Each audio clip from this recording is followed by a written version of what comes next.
Hi, everyone. It's Martha Novak, and this is a show called Real Life, Real Talk, Real Life. It's Real Talk with Martha Novak. I'm glad this is real life. We're talking about creating the life you want. We're in the middle of a series on that. And we talked last week about what could possibly be stopping you, what issues were common, right, to stop one from creating what they wanted. Today we're going to talk about what you need to know and how to go about knowing it. That's going to certainly help create better, because the more you know about the things I'm going to put on the table, the more you're absolutely sure, the faster you're able to create the life you want, right? So we're going to have fun today. Good show, I think.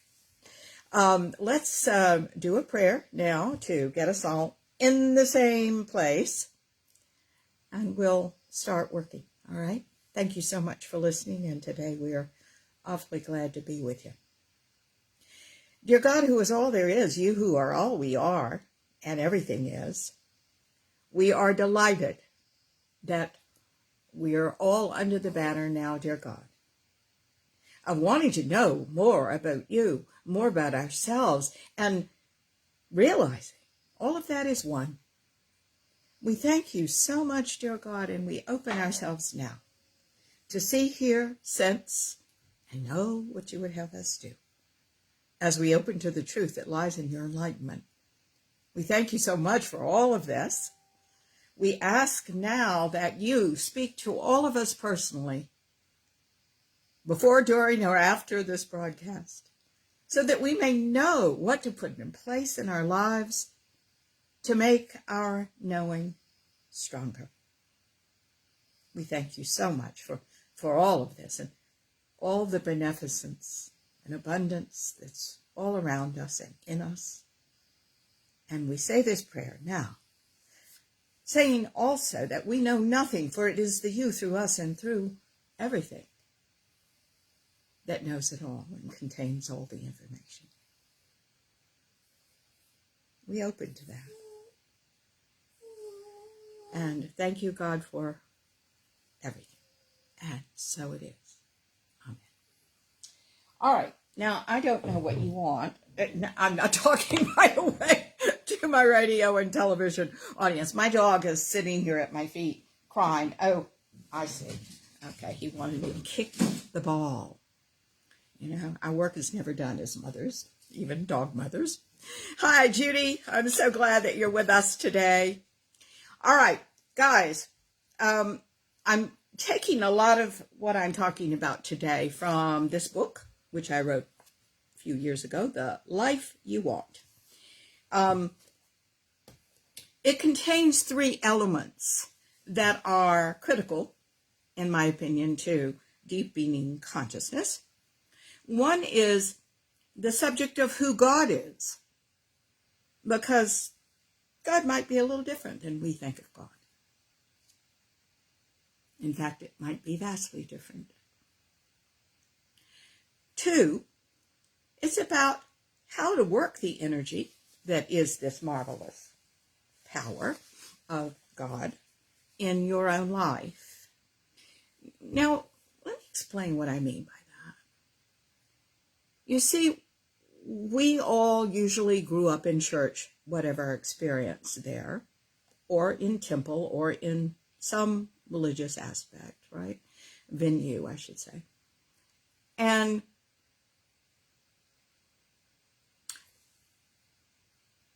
we thought in our child's mind that God was there. Very rarely did we hear that God was in us, and if we did, it was just a spark, instead of all of us. All there is of us is God. But in high, ascended, or lower aspects.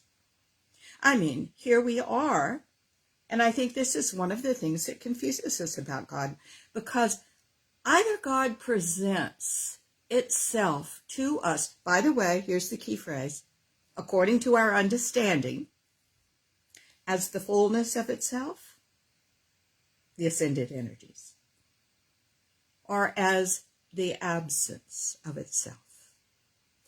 Again, I say the key phrase, according to our understanding. Now, the whole journey to consciousness, of course, and deepening consciousness is the journey from the absence of God to the fullness of God. You understand that? It is what we do going from one mind to the other. The mind that believes in the absence of God is generally referred to in my work as the egoic child's mind.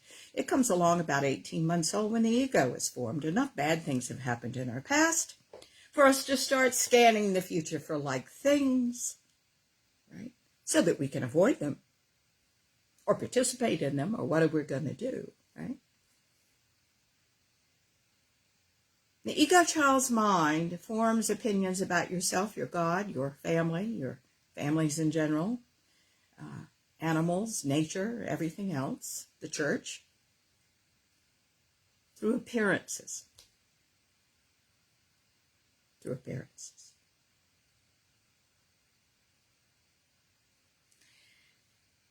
And it takes us a while to wake up from this and to break with possible tradition and think our own thoughts, have our own ideas about the way things could possibly work.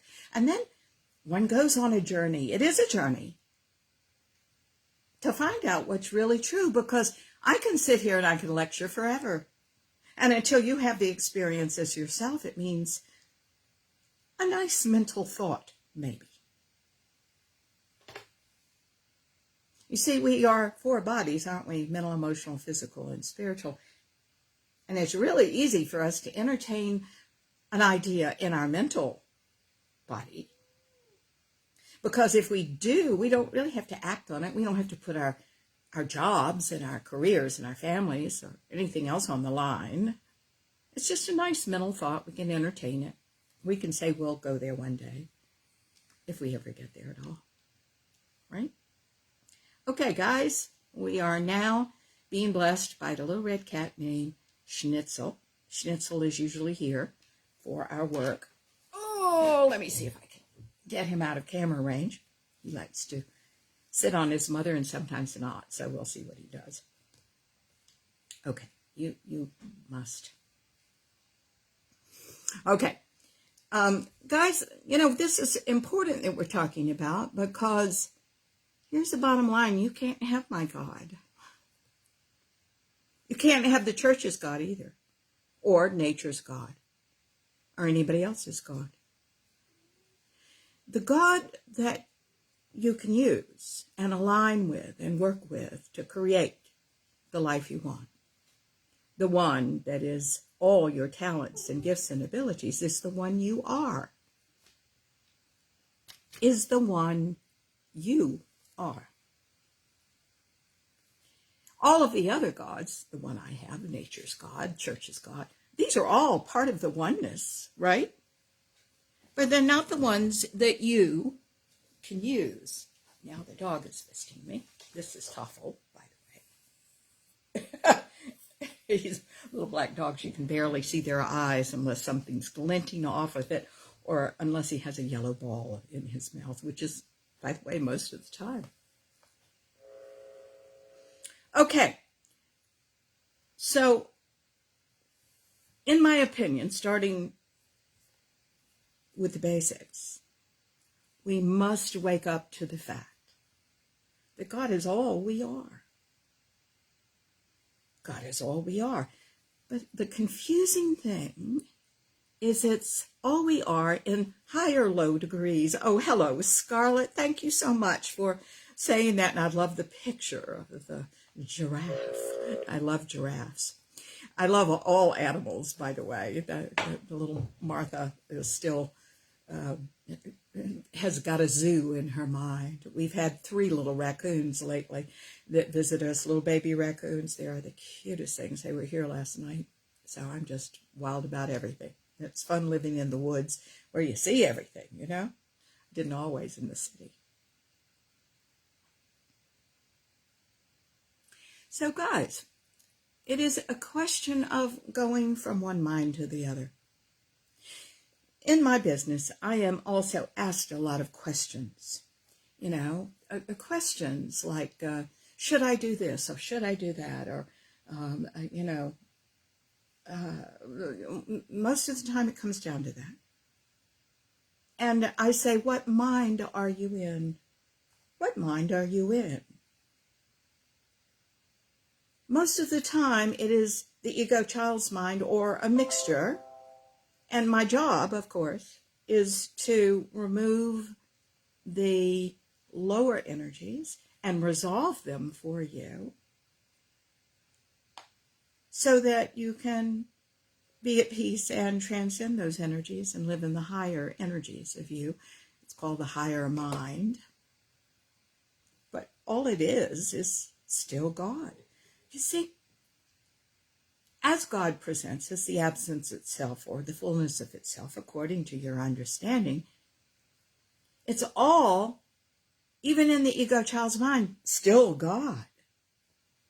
In the higher self, it's all God. So what does this mean about you being stopped by an external force? Dears, there really isn't such a thing. There are doors that open and close to get us on the right path. But the only closed doors in our own minds and in our own hearts and in our own being. And in deeper consciousness, you find that those things are not true the way you thought them to be. Now, before we start this pretty deep discussion, I want to tell you a quick story. And if this person is listening, hello, and I am delighted that you're with me. I had a friend a number of years ago who was precious. And she was at a little dip in her life. She had been, a soap opera star to the hilt. And all that pretty much ended, and she was looking for her next thing. She ended up being a wonderful authoress, which I'm just really thrilled about, because I saw the light bulb go over her head to do that when she was sitting at my kitchen table one day. So that was just dear. I was delighted to be privileged to be in that moment with her. Anyway, she was really fascinated by what I did corporately, and you know, when I talked to actors, when I talked to everybody, she was really interesting, and she went with me for a while as someone who really wanted to hear every lecture I gave for a while. I remember the exact corner. She was in my car, and we were driving along in Atlanta when I said to her something about God, and she shut me down faster than anybody you'd ever know. She said she didn't believe in it. She was an atheist. She was a dyed-in-the-wool atheist, and she was simply not going to entertain. And she couldn't be a friend of mine if I went there. Oh, it was a real overreaction, real dramatic reaction, because, oh, for heaven's sakes, I'm not here I am doing what I do every morning. My husband calls them my sermons, but I'm really not that. I just say what I think, you know. But when I worked corporately for many years, I did not use, of course, the word God, but I used the word energy. And I talked about energy, because God is energy, for heaven's sakes, right? And energy is all there is, right? So, pretty easy word.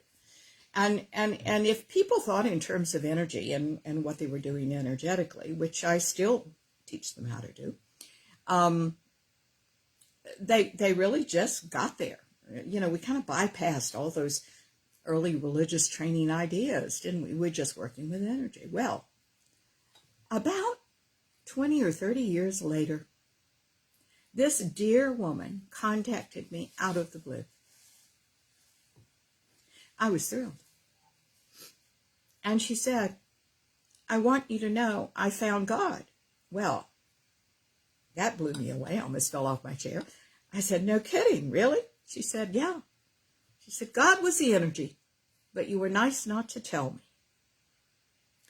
Now, guys, the reason I'm telling you that story is in spite of all of our misaligned ideas about God, and God punishes us, and you have to use this word or that word or that.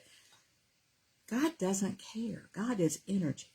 You're either working it well and according to what you've got inside. By the way, another word for that is potential, or you're not, right? So it doesn't matter the word you use. Don't react to that. We're talking about energy. And we're also, for those of you that can entertain the idea, talking about God. I mentioned this for the last several weeks. Even the Bible says, I am that I am. Not who I am. You're the who. You're the who. You're the who. God is the energy, and you're directing that energy because that's what we as human beings do. I've often said that about the Trinity, that I think the Trinity is sometimes misunderstood.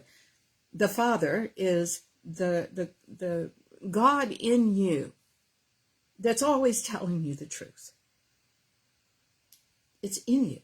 Holy Ghost. All those things that are God that are not you, but that we can enjoy. What unites the inner and the outer? The personhood of you. You are the who of God. In low aspects of yourself or high aspects of yourself, according to what you believe about God. You understand? And what you believe about yourself and what you believe about everything. Perhaps now is a time for me to retell my definition of God. God is an infinite and ever-expanding set of truths, always in motion. There's always more to know about God. And there's always more to know about you. As the aspect of God you are. That said, let's get on with today. Okay? Okay.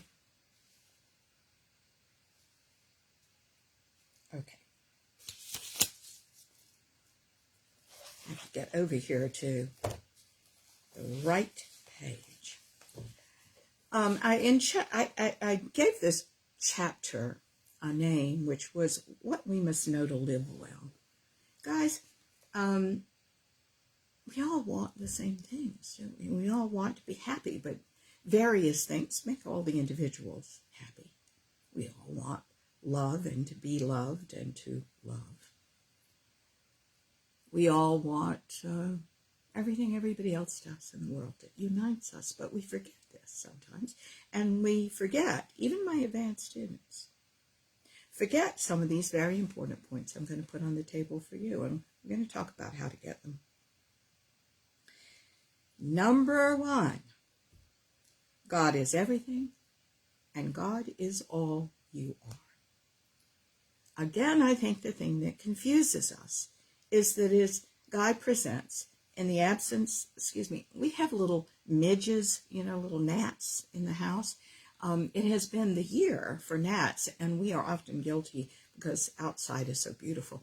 We open all our doors and windows, and here come the gnats, right? So once in a while, you'll see one flying by, or me doing this, And I truly mean something is there. I'm not just being crazy, as I wave them away. God is everything. And God is all that you are. Now, I've got to tell you that from my own personal aspect, I don't believe in a force of evil. I just don't. I don't believe in a force of evil. I don't believe there's a force out there like the devil. I don't believe in that. I do believe in evil, but I believe it more as the absence of this wonderful energy of light and love, And I think the evil that men do are entirely of their own doing, and I use men as a word for mankind, not as anything sexist. I do believe with all my heart that it is the absence of light and love that makes the difference in what we call evil. God is everything, and God is all you are. But you keep in mind, these are high and low aspects according to what you believe. What you believe God is. I think it's so important for us to question the childhood God. Why wouldn't we, dears? Unless we're clinging to the past because we're afraid of not knowing, afraid of the future, afraid of who we are, afraid of the God we've learned that will smite us if we're not believers in it the way it is presented in our early childhood churches and homes and schools. That's when I grew up, schools. But suppose it is energy. Suppose it is something else. Suppose God is nothing but love. Suppose God is nothing but love. Suppose people that taught us differently were only teaching us out of their own issues. Hello, Hope. Darling, I'm so glad that you've tuned in today. Thank you. You are the sweetest thing, and she's such a good friend of mine, and I'm so proud of her. I'm proud of all of my friends, all of you all that are tuned in today. I'm really proud of you. Y'all are just the best of the best.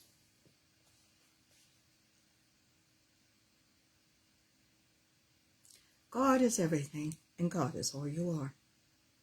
We're taught in our childhood traditions to think of God as outside and outside of us, and God as something that is too lofty to be concerned with our petty little problems, right? I don't believe that's true. I don't believe it's true in any way, shape, or form. I think that when they talk about we are made in God's image, that doesn't mean he's got a big nose and he has to sit in a chair and move people around on a chessboard. No. We are made in his image because we are energy. Everything in the world is energy. You say, there's a stone on my path. How can that be energy? And I say, you're not looking under a microscope at the molecules that are moving around in the stone. Everything is moving. Everything is energy. That's the image of God we all are. We are all energy, but we're energy in high and low degrees according to our understanding. The ego child's mind says, I'm working way too hard and I deserve to get off and go to the dentist, so I march into my boss's office and I say, look, I gotta go.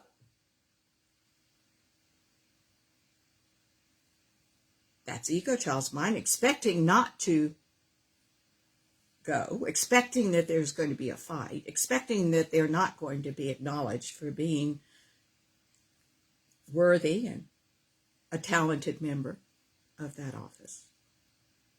But you've got the higher self walking into that office and say, you know, I've got a dentist appointment coming up, and I'm wanting to make sure that everything is covered and that I can go without any trouble.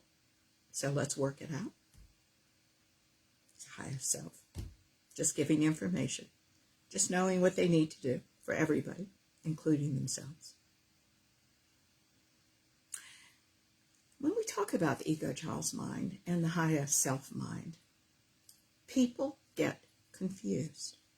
They really do get confused about which mind they're talking from. And too easily, in our unawareness, in our still, in the chaos of the ego child's mind, we like to think we are in the highest mind, right? I'm already doing that, we say. Well, guys, the very thought of that means you're not. Sorry. No, there's no superiority here. You're either there or you're not. Let's all work on it and be human. How's that?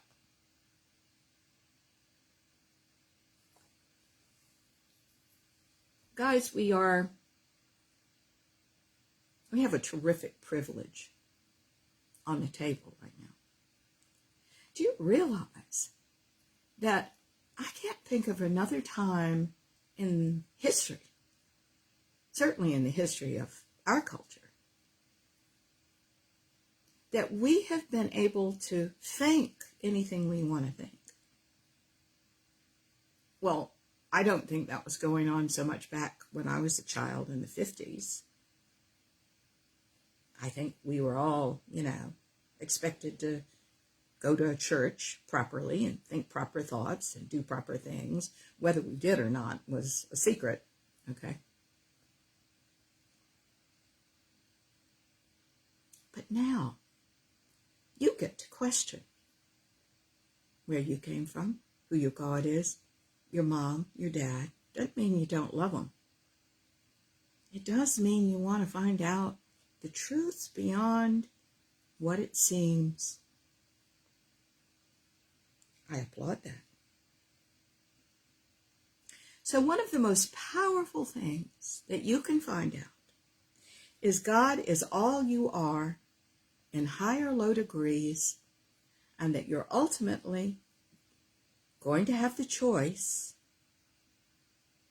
You're going to have the choice, not the reaction, the choice to live as the highest self. Now, how do you do that? Well, most everybody finds out a way to challenge the ego in some way. I realized I've been doing this my whole life, even when I had a real strong ego, guys. Because I was an actor. And really, you don't get to be a very, very good actor unless you can bring up truth. And when I taught acting for years, I had an acting school. It was about breaking down the ego enough to find the character. For example, give you an example. One of my favorite things to pull on people was a little one-act play called The Typists. And in The Typists, it was only two people. It was a man and a woman.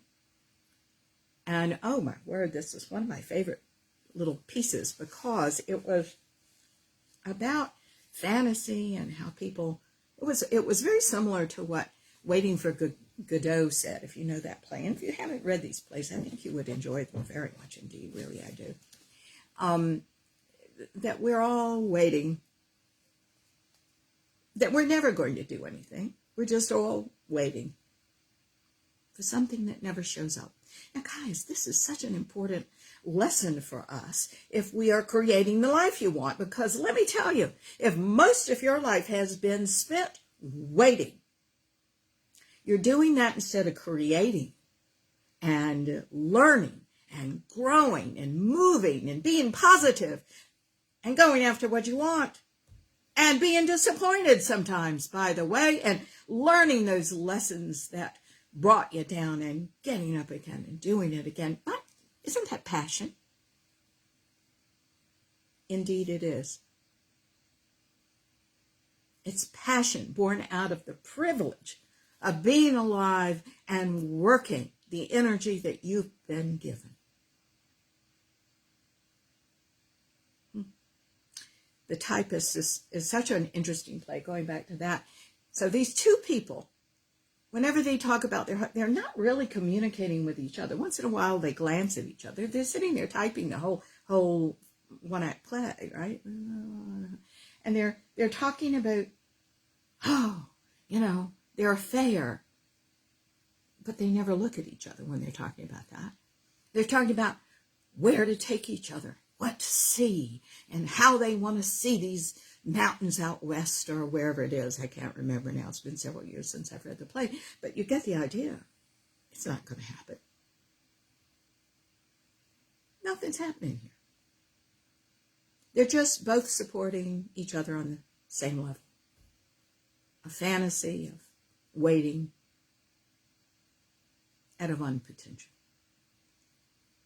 I coined that phrase, unpotential. This is the unpotentialized experience, isn't it?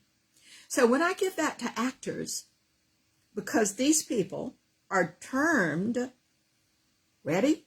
Losers. Nobody wants to play a loser. Actors that still have a lot of ego, they can't do those parts well. Isn't that interesting? You see, to be able to do something well, we have to be in an energy that we were not born to.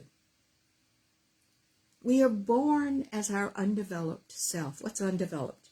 Believe it or not, love. But love in a larger sense. Not the man-woman, woman-woman, man-man thing. No, not the relationship love that we know. But the God love that we're all capable of. We are born as the undeveloped whole, and that's the good news. Because when you go through your limitations, hi Peter, I'm so glad that you're with us today. When you go through work and you face your limitations and you resolve them in your being, in your nervous system, what you find all along is that a deeper level of who you really are is there, and that is the energy of God that we're talking about. That's free and powerful and grateful and beneficent in every way. God is everything, everything. And it's all you are, in high and low degrees. Now, what one must do is face this God of lack, according to your belief, and find out all about that and what's limiting you and how you're making good things bad and bad things good and how you're stopping yourself, and free yourself from that energy and go on to be who you really are, beyond the issues you created, you see.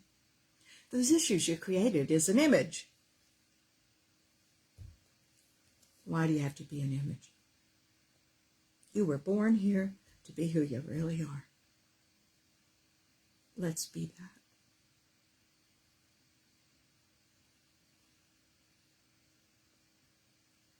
Number 2. The next thing you need to know to live well. Consciousness, God, is entirely supporting you, and everything is working for your ultimate happiness. I find that people forget this all the time. Everything works for your good. Everything works for your good. The only thing, guys, that can bite you on the butt is the past, and you're repeating the past over and over and over again. That's it. Now, of course, when you see the past repeating itself, you go, there it is. It's evidence that what I believe, by the way, is the ego child's mind is right. Hello, Sheila. Happy Sunday, darling, to you too. I'm so glad that you're here with us.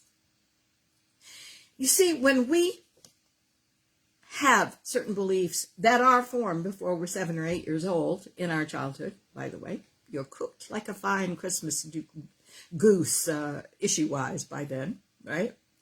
Then the experiences that we have from about 7 or 8 to 12, 12 to 14, really cement the early issues that we formed out of appearances, you see.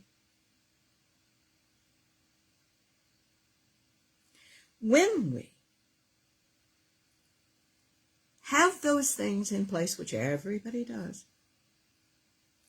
we look for evidence in life that validates those things. We do. For example, if you came from a family that did not appreciate you, that found you an imposition and a burden, and you, whether it was true or not, formed that opinion in your head that nobody in your family liked you.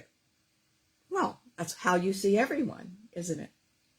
You're hoping that somebody will like you. You'll try really hard and overwork so that they'll like you, but you really secretly believe nobody's going to like you. Nobody's going to appreciate you. I know someone just like this, by the way. And when she receives compliments, and the interesting thing is she receives more compliments than anybody I know for everything. Everybody thinks she's great. She didn't even hear them. She didn't hear them. Because she's only looking for evidence that she's not worth anything. That she doesn't matter. That's what she sees.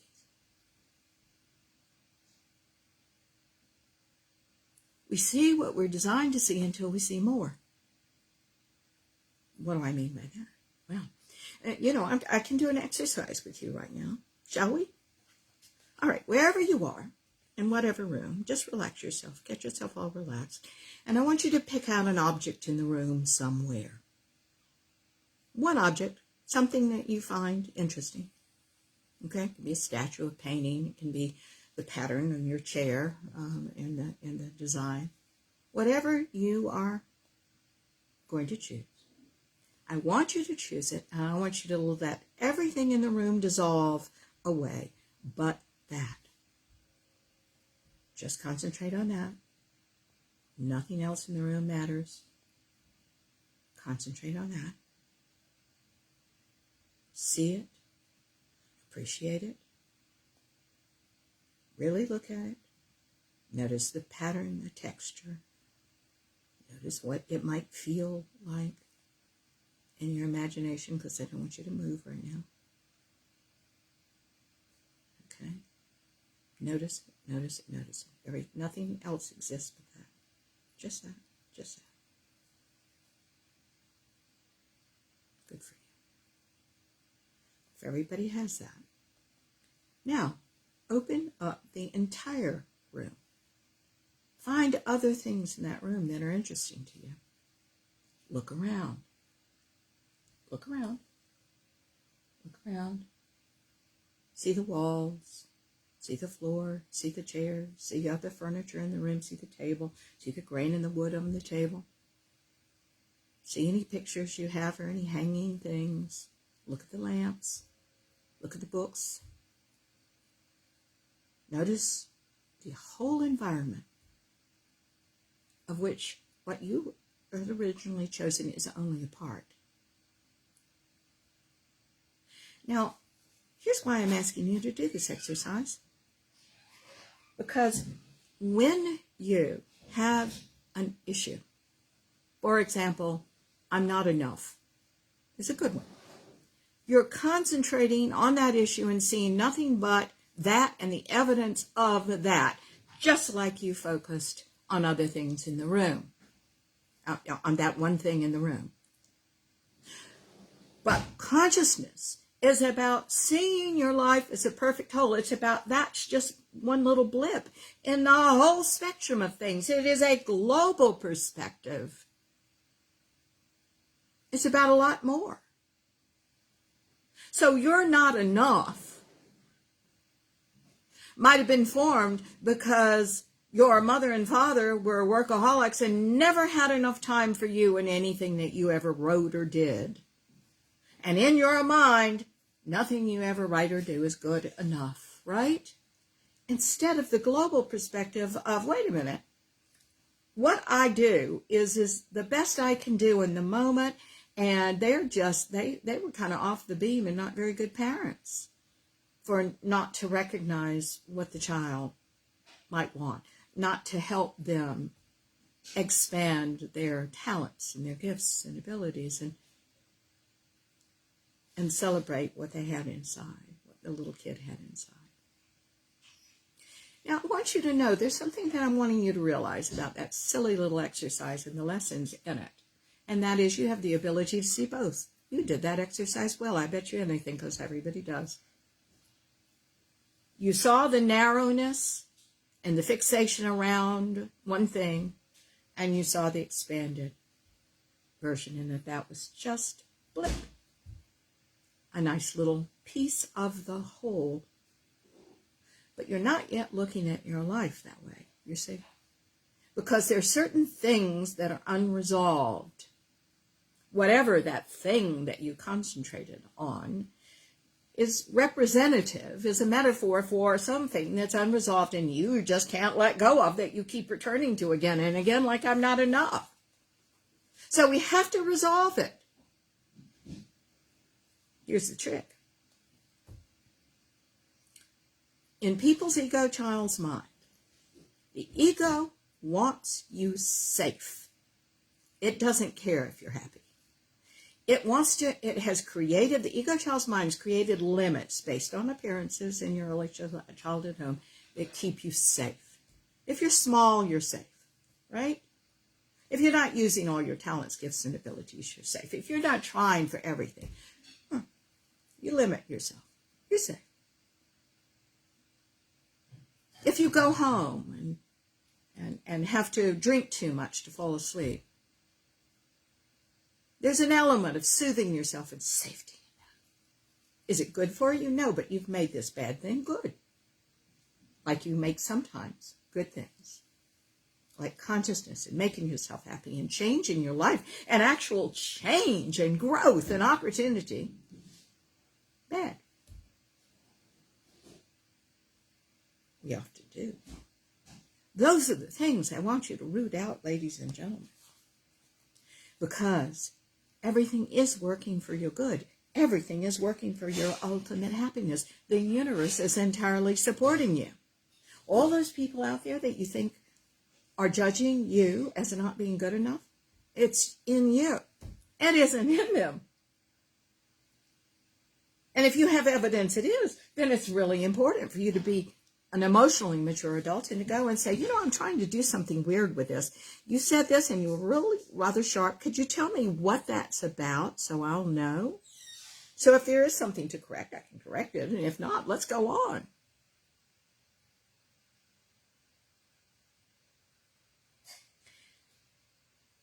Why wouldn't you do that? Usually because we carry some sort of shame inside of us somehow, and we never call it that. And we never really look at this. But guys, in consciousness work, you have to get with somebody that you deem really safe who'll help you, because the ego child's mind doesn't want you to grow past itself. It wants to keep you safe. Doesn't care if you're happy.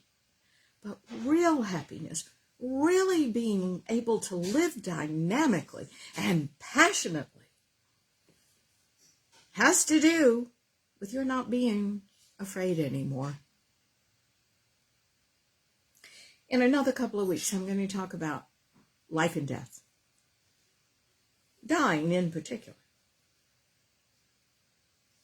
And why it's just not the big deal we make it out to be. But we're dramatic on this side. Oh my God. And the drama is our downfall in many cases.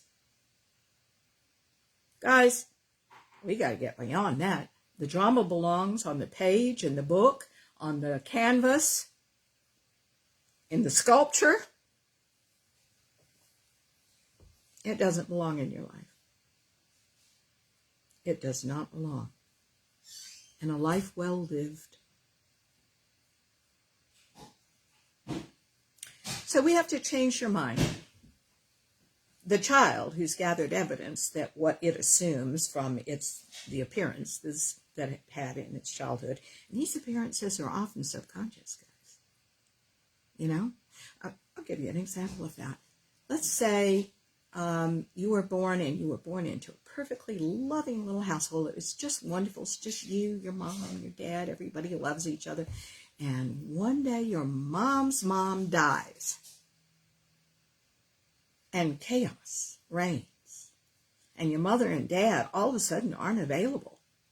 And they have a sitter in that you don't even know. And she's late feeding you and you're not getting fed. And you're not getting changed on time. And you're not, don't you understand that you already now having that experience, and if it happened more than once in various, scenarios, you think life is unpredictable and pretty scary.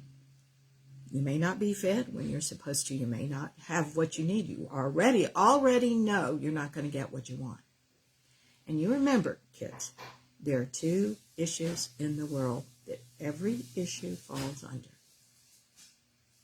Number one, you don't care about me. And number two, I never get what I want. Those are them. They are formed no matter what. Why? Because your parents, darling, are not inside of you. They don't see how you see the world. There's no way they can. You're supposed to. This is the journey that everybody is supposed to go on and get beyond. You're supposed to find out you don't care about me and I never get what I want aren't true from your own life experiences. But when you start on this conscious journey, it's just fascinating because when you start on this conscious journey, you're not even seeing that when it happens. You're only seeing the negative. You're only seeing what you're supposed to see. And then I point that out to you and you go, oh my God, look at what I just did. And you go on, you say, well, I won't do that again. You go on. And then, of course, you do it again. And I point it out again. You go, oh, my God, look at that. And this happens several times until you go, I just caught myself trying to think of that. That negative thing that I always did, that pattern that I always go into, I just caught myself doing it. And I caught it on the front end, and I was able to stop it. I say, that's terrific. Now, let's see the other. Now, let's really see how it works. Let's have more momentum built on repetition coming from that higher self source. And then a momentum builds up for that ascended self. And you start seeing the world from that. And you're still challenging what's trying to pull you down, though, because eventually I don't want you to have that at all. I just want you to see the glory of God in your own life, coming, by the way, through you and through all things.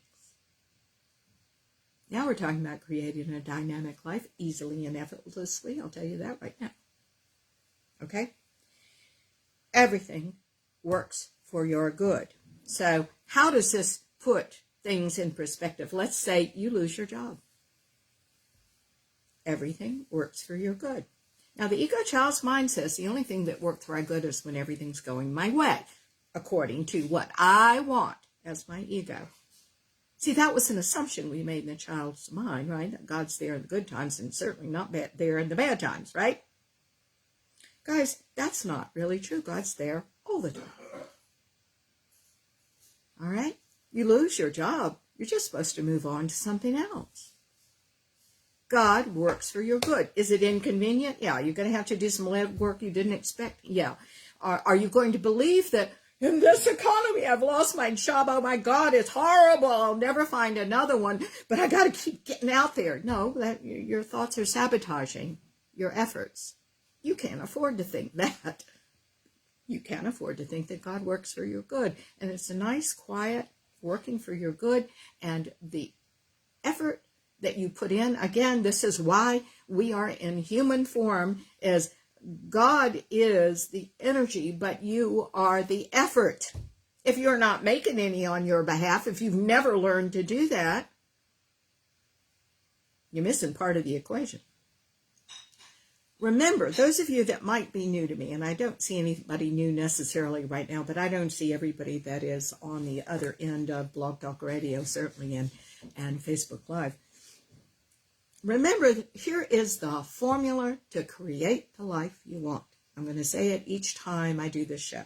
It is desire, what you want. Let's say you don't know what the job is that you want. Yeah, but you know the elements. Do you want to be hated in the office? No, you want to work with wonderful people who respond to your creativity. Do you want to have to commute 3 hours to your job and 3 hours back every day? No, of course not. You want to work at home, or you want to work nearby where you can go into an office. You want to be safe. You want to get COVID? No, of course not. You want to have a safe environment. You want to use your talents, gifts, and abilities, blah, blah, blah. So you know the job you want. You just don't know the name of it. You know the elements. Don't give me that bullshit that you don't know. Of course you do. Of course you know. You know the elements. Come on, guys. All right.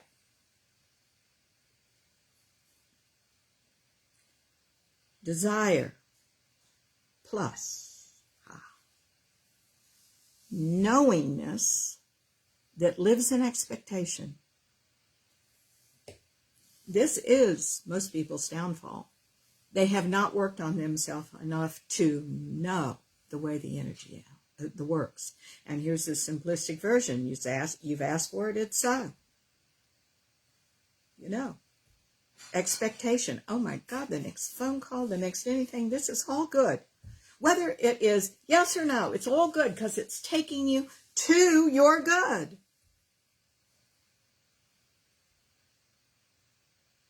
Go. Cooperate with a higher energy. You know, what really gets in the way of this a lot of times is fantasy. I'm going to win the lottery. I'm going to win the lottery. Lottery never seems to be won, does it? But the next one. You're programming yourself for the future, guys. What about the here and now and all the beneficence that's all around you? What about your talents, gifts, and abilities that reside on the inside of you that are money-making potential? What about developing those? What about using those? What about seeing how you can add value to this world, which in turn is your own value? Enhances your own value. No, we just want to win the lottery.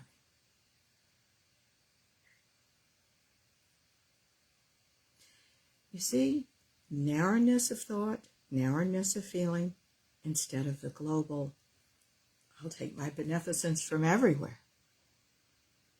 I am open and cooperative with those higher energies. And those higher energies say, don't go in that direction if you try to take this course. Martha said to develop yourself. I tried to take that course and it was closed, or they didn't have it. Well, it just means you're supposed to go in a different direction. Take another course. See what else is out there. Put your name on the waiting list. Maybe now's not the time. Cooperate. One of the most spiritual words, I think, in the world is cooperation with the highest self, you see. Back to the formula. Plus, so we've got desire plus knowingness that lives in expectation plus action. And that's what we're talking about right now. Action. Action. Follow up on your leads. Get some ideas from within. Action equals what you want. It's as easy and as hard as that. What makes it hard? Well, you don't know all this stuff yet. I hear some of the best lecturers on creating the life you want, manifestation, say, there's always lag time, okay? There's always a lag time, dears, when you're weak in some of the knowingness that we're talking about and the expectancy. If you challenge that in you, if you get past your issues, I think the lag time doesn't, it diminishes, I mean. We have to know. Now, certain other things have to work in the universe. You know, it was interesting because my husband and I have been married now for 10 years, a little over 10 years. And I felt him in my energy 5 years before. But God bless him, his wife was dying.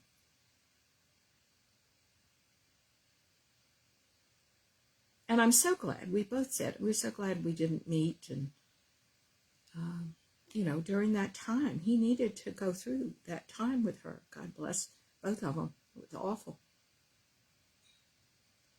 So we're talking about energies lining up, ladies and gentlemen. But here's a secret I want you all to know. You can't possibly know until hindsight why there was a delay. Now here's what I suggest. I suggest you working on yourself. That's certainly something I did. I worked on myself to be the best partner I could possibly be while I was alone. And when the time was right, all the energies lined up, and there was Michael. Okay? Work on yourselves, kids. It's the key to a lot of things. It's the key to the ease and effortlessness of all this. You know? Creation shouldn't be hard. We're making it hard. I think I used the image before. We plant a seed and then go dig it up to see if it's growing, even though it has the proper light, the proper soil, and the proper fertilization, and the proper water. Stop digging the seed up. You've planted it. Let's let it go. Let's go cooperate with it. Guys, you don't have to see everything in manifestation to know it's all working for you. But we're impatient, aren't we? We're so bloomin' earthbound. We want to see something in the physical. You create a new car or a new house, by God, you want to see it. Well, it's there in energy. Let all the energy line up, and then you'll see it in substance. Do you realize that everything starts in substance? Everything starts in energy first before it goes to substance. That's a really important thing for you to know. If you are journeying to your higher mind, your God mind, you have to create the way God creates. And that is energy and substance are the same thing.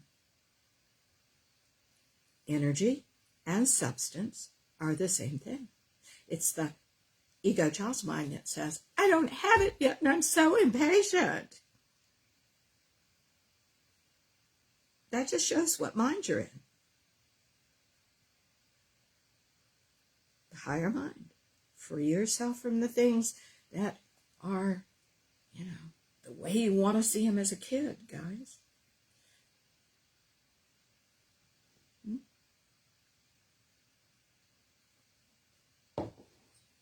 Number 3. God is the chaos and the order. The known and the unknown. The seen and the unseen. The manifested and the as yet unmanifested. It's certainly what we're talking about here. But let's take each of these thoughts apart. God is the chaos and the order. The reason hindsight is 20/20 is you don't have any hindsight. You don't really know what's going on in chaos. Things are forming. Instead of reacting to it like a child, which is great fear, great anxiety, great panic even. That's what all children react to that kind of chaos with. And rightly so, right? Because they're the undeveloped whole. The developed whole sees chaos differently. Chaos is your most creative time. Who do you want to be? What are you going to create next? What value are you going to give the world? What observations are you going to have that we all need? Chaos is a creative time. In corporations, I remember working with one of my big corporations, and they merged again. And it was interesting because so many times organizations like this big organization was really unconscious. So one of my clients within the organization, who was the head of the marketing department, said, my office has literally sat around doing nothing for 10 days. We're not doing anything. We're not working. And I said, well, what do you want? How do you want to change this department? What would you like? What responsibilities do you want that you haven't had before, and which ones do you want to give away? And I said, I think you ought to put a proposal together and go in and talk to the powers that be, because you know what you want, and then let the rest of the company settle around you, which is exactly what happened. They were so glad to have a plan. She was already instituting the plan before she even went in to talk to them.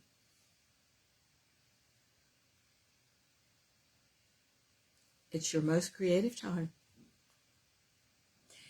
But you see, it has to do with the use of energy, because you can panic. That's one venue for your energy. Or you can create something, or be open to creating something, and be completely cooperative with God on a higher level. One or the other. Anxiety, fear, worry, scared in the middle of the night, not getting enough sleep, not taking care of yourself, or aligning yourself and realizing this is a really sacred time. Sacred is a word I do not use casually. It's a sacred time. Now I get so tickled. This is kind of off the subject, but I get so tickled with all these articles that come out and say, they're trying to support what they consider their atheism or agnosticism, that we are wired for spirituality. We are wired for all that. Well, of course we are, because it's the way it works. Of course. Why doesn't everybody see it as a whole? Why does everybody see just this little piece and just a little piece and try to prove what they believe out of these little pieces? Well, guys, I'm doing the same thing, But I am saying there is a global thing. There are truths beyond truths, beyond truths, beyond truths. And we have to be open to more. That's my advice. God is the chaos and the order. This is one of the laws of energy. Everything starts in chaos and goes to order. You heard me lecture on this the other day. From what's happening in the cosmos to our stars and planets and supernovas and everything else, to us bringing in a new puppy in our house and the chaos that ensues until everybody sleeps through the night and learns how to be housebroken and stuff. Everything's always chaos to order. You start a new job, chaos to order. Order comes out of chaos. If new order is emerging from chaos, you need to know it, and you need to learn everything you can and explore the chaos. You see? Okay. But we're afraid of it. Which mind are you in, darlings? Thank you for hearing me. Okay, God is the known and unknown. I want to address that specifically because I have a kitty that's coming. I want to address that specifically for one reason, and that is this. Everything, we are in a very unusual energy right now in the world. What we don't know is going to happen is going to happen. We just can't anticipate what's going on right now. Politicians that we didn't anticipate are going to win. We don't anticipate the viruses that are out there. They're here. And there's going to be a lot more that we don't anticipate. A lot more.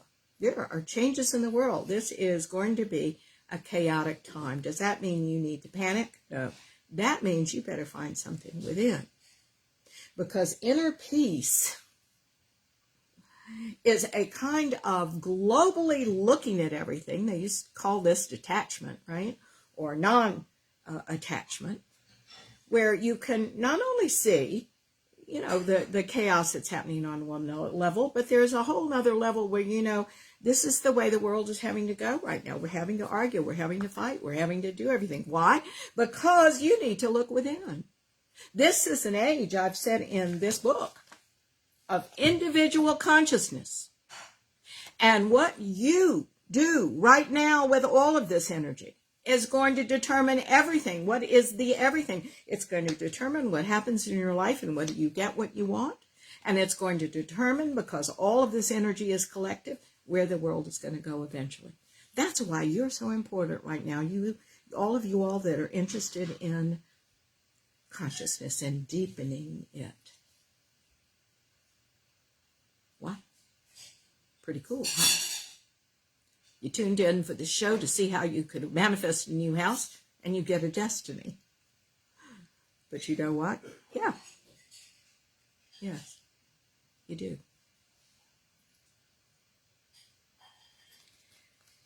You've got to be, in this day and time, and this is part of consciousness, this is part of being able to create well. Hi, Figgy. You've got to, another cat, by the way, you've got to be comfortable with the unknown. You've got to be tolerant of not knowing. By the way, the world is not tolerant of this. The world is not tolerant with not knowing. The world wants to know. Turn on any television show, on any channel, and they're speculating on everything. This has just happened. The president sneezed this morning. Here's what it could mean.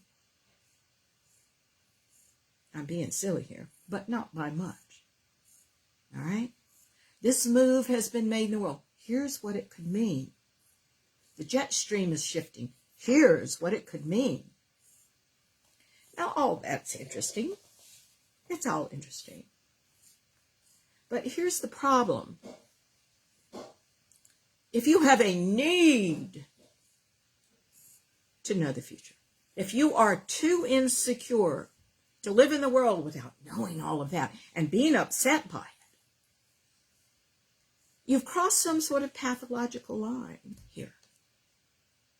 And you have deserted and abandoned, I should say, the part of you that so trusts God that you're fine with whatever. And you know you're going to be fine. Because God has us all.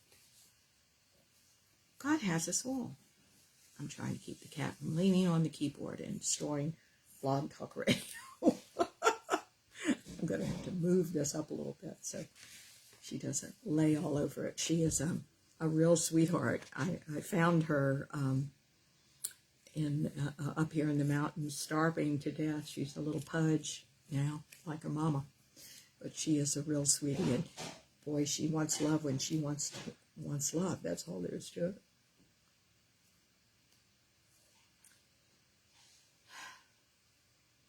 The known and the unknown.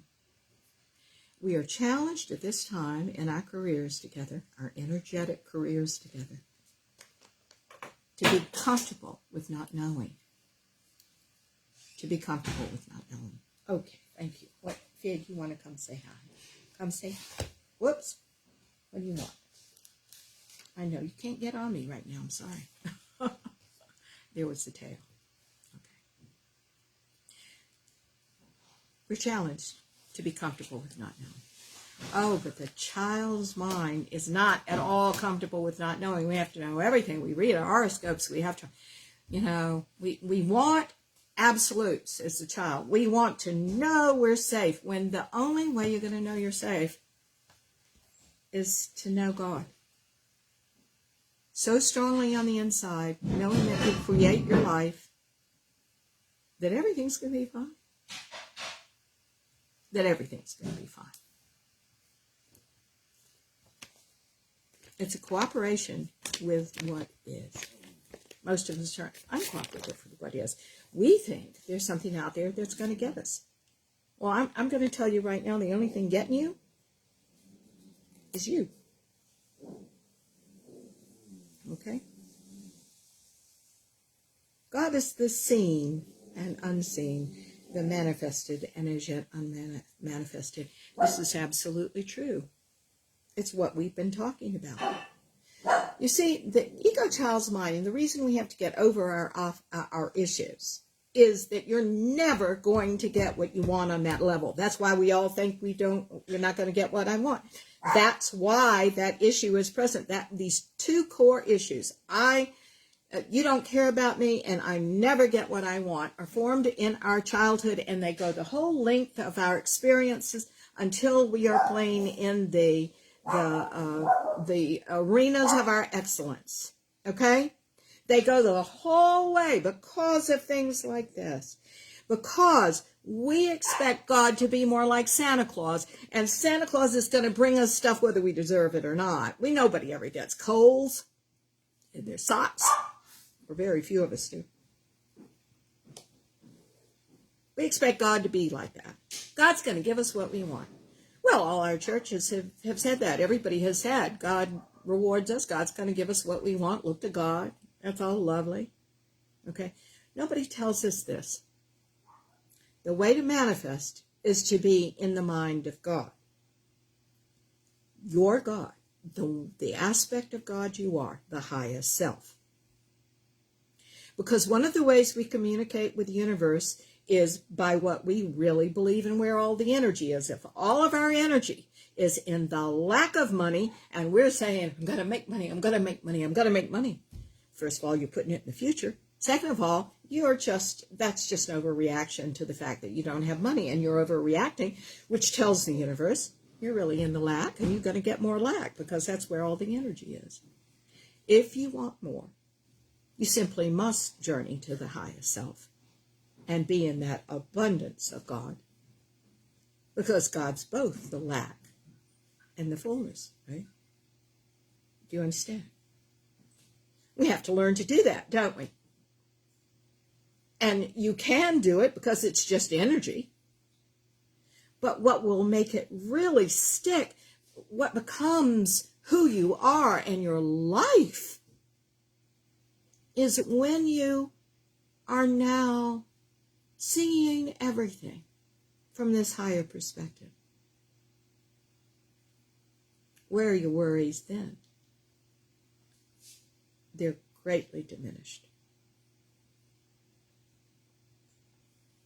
God's all there is. God's working in this whole situation. God's you and the person that might hire you. God's you and not having a job. God's you and knowing that you will have another. God's you and the talents, gifts, and abilities to develop even more inside of you. God's you and your positivity and negativity, but you'll get more if you're knowing how abundant the universe is and how abundant you are within it. In other words, dears, you have to go to the mind of God. The child, I want, because they don't have. The child who expects Santa Claus to come and bring it to them. The child who gets their fist in the air because it isn't coming fast enough has to be transcended. Has to be put to rest and then transcended. And what opens is a mind that says, dear God, instead of bring me that house, I've got to have it. I just hate this apartment that I'm living in, or anything else that you might say to yourself, becomes, I'm absolutely open and cooperative with everything that happens, dear God. Have us all move together and come into sync together, that we may find the house that I may dedicate to you and your beneficence, and live in happily the rest of my life doing the best work I know how in you. There are many examples of that within this book, so I ask. And do you realize what we're talking about right now? The chapter, What We Must Know to Live Well. These affirmations that I'm giving you right now. Do you realize that this is a prayer? God is everything, and God is all I am. Consciousness is entirely supporting me, and everything is working for my ultimate happiness. God is the chaos and the order, the known and the unknown, the seen and the unseen, the manifested and the as yet unmanifested. And I am completely cooperative with all of that. I'm going to tell you energetically, when you say, I just want it, and I want it so bad, and I'm ready, I guarantee you, you are not. The very energy of that is blocking. This is a cooperative, dear, sacred inner journey.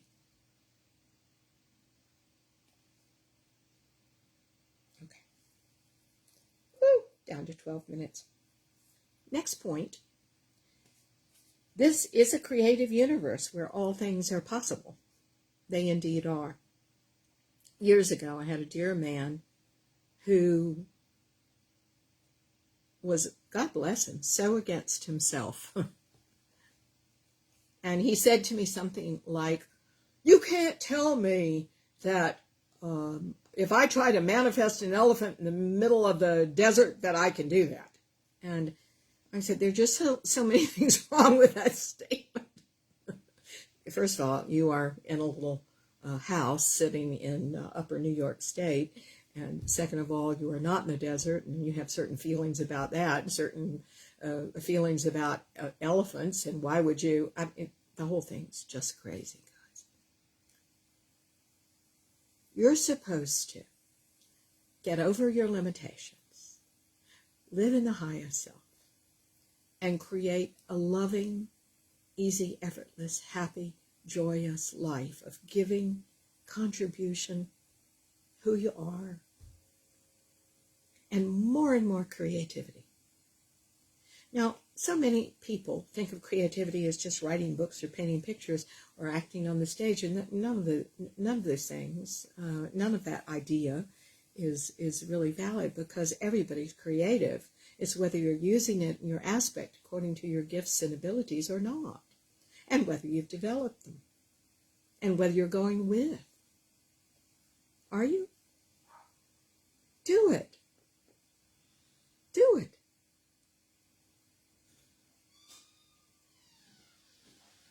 All things are possible, but all things are possible that you want. And when you transcend the ego child's mind, and you are in the energy and the abundance of God, and you know you've asked for it, and it's so, okay, now we're talking.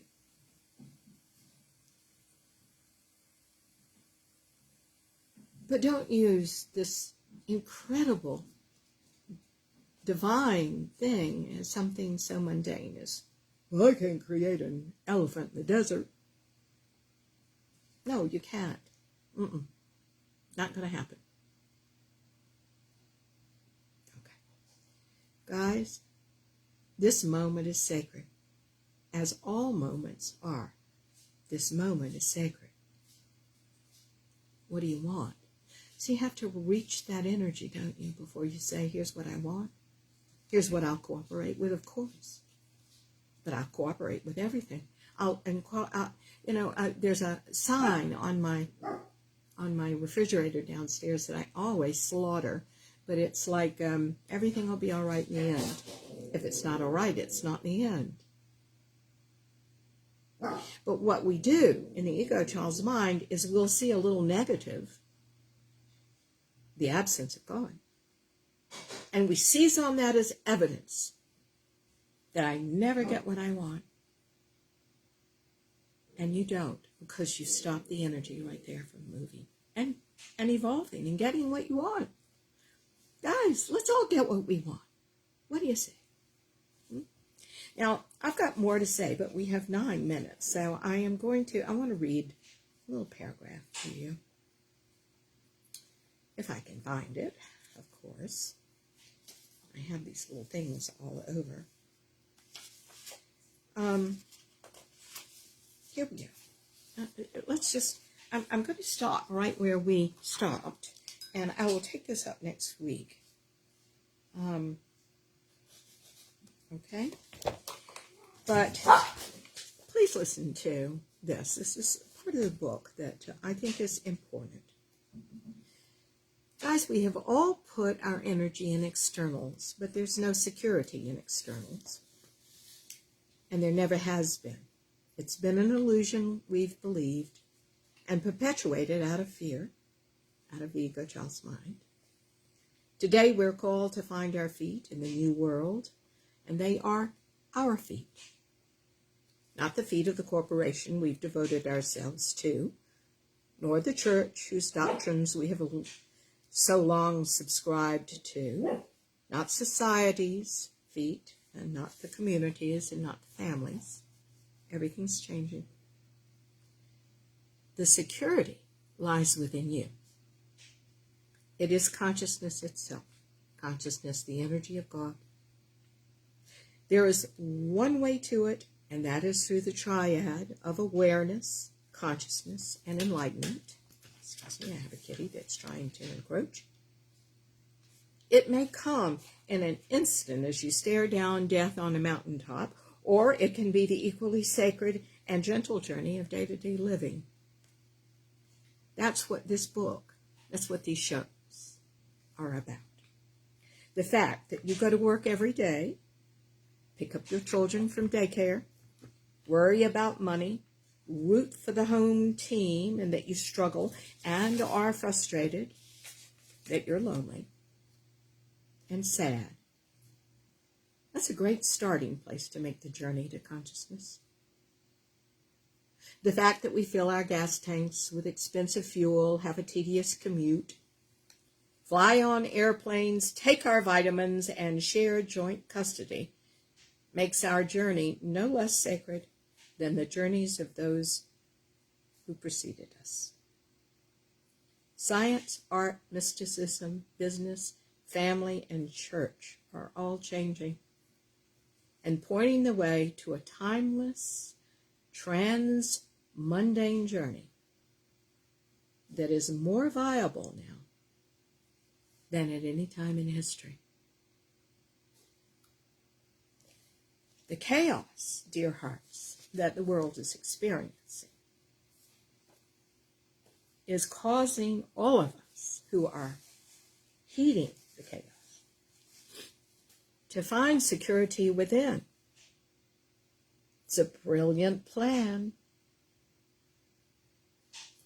Having the world fall apart as we have known it makes you look somewhere else.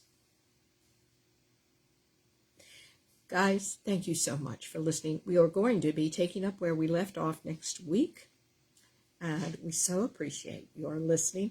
And I want to thank you right now with all my heart for your getting the word around about these shows. If I'm not mistaken, on Blog Talk Radio, you can actually post them to your social media account. At least so I've heard. I don't have that screen in front of me. If you can talk about these shows and send them out on social media or through word of mouth. It really does help our conscious community grow. I hope that it will continue to grow. There's a peace to be had here for all of us, and happier lives. And I wish all of those things, certainly, and more for you. Thank you so much for getting the word out. And now let's do a prayer. Dear God, who is all there is, you who are all we are and all everything is in the world, thank you so much for our being here together, our opening in cooperation to your highest energies, and the information that you have for us there of the next step and the next and the next. We ask to free our minds from the grasping child's mind, the child that so believes in lack and hurt and disappointment. And we ask now with all our hearts that we access the higher mind in a clearer and better way,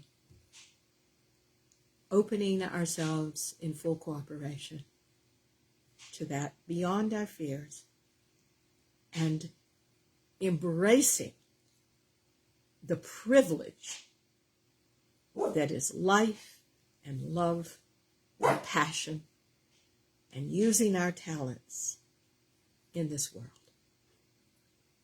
Thank you so much, dear God.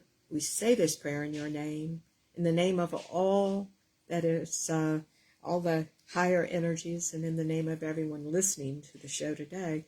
We thank you so much, and so it is. And a special hello to Barbara. Hey, my darling, how are you? Aren't you sweet to write in? You mean the world. I'm so delighted that you are here. I miss you, as a matter of fact, but I'm always thinking good thoughts in your direction. All right, guys, next week we'll finish this up, and love you very much. You will be here at 10 o'clock next Sunday morning. God bless you all. Remember, God loves you through you, so be kind and good to yourself, okay? In the highest sense. Okay? Take care now. Bye-bye.